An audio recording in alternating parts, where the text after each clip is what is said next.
Hello guys, today I'll be unboxing Once Upon a Time in Hollywood. Yep, I got this movie. I want to see it. It sounds like a pretty good movie.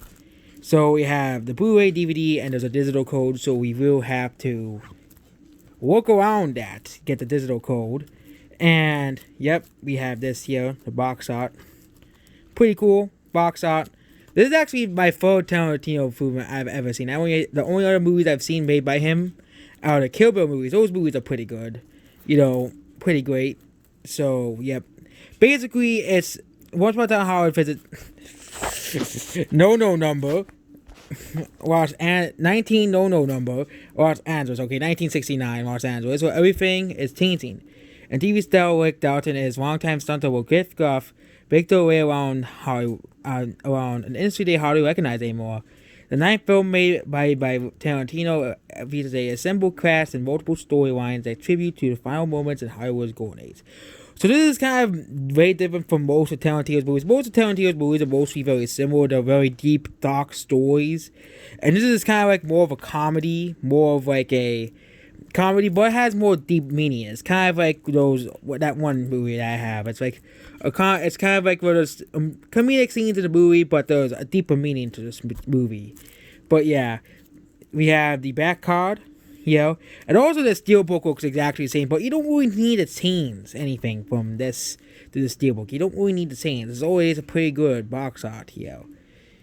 And yep, we have the back here. We also have this all in black. It's also R-rated. It's the only R-rated movie I got. You see all the other movies I got. None of them are R-rated. None of them are R-rated. And yep, Once Upon a Time in Hollywood. Let's open it. Thankfully, there was a thing on the back of the movie where you can easily just take off the plastic.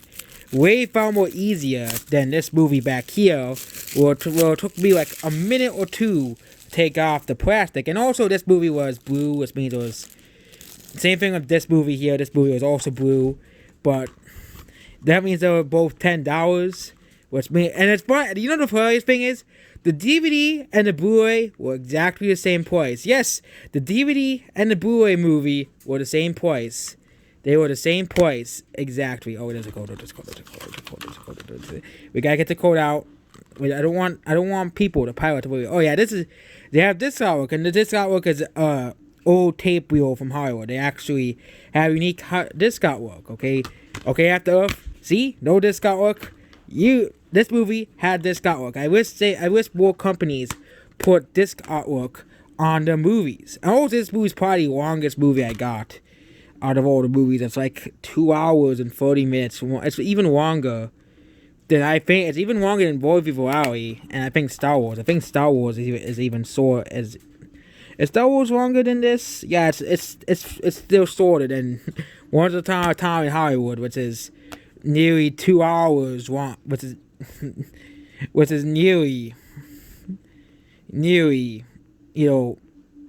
the longest. It isn't as long as if I didn't have Endgame, that would probably this movie's still shorter than Endgame. That's just one thing. It's still shorter than Endgame, which is just funny at the same time. It's still shorter than Avengers Endgame, which is just funny in its own way. This movie's the Endgame is still longer than Once Upon a Time in Hollywood. And Oscar movies usually take monster movies be long, but then we have Endgame. Okay, we're gonna make it Endgame even longer than this movie. So yeah, I'm done talking about Endgame, and that's basically about this video. Goodbye.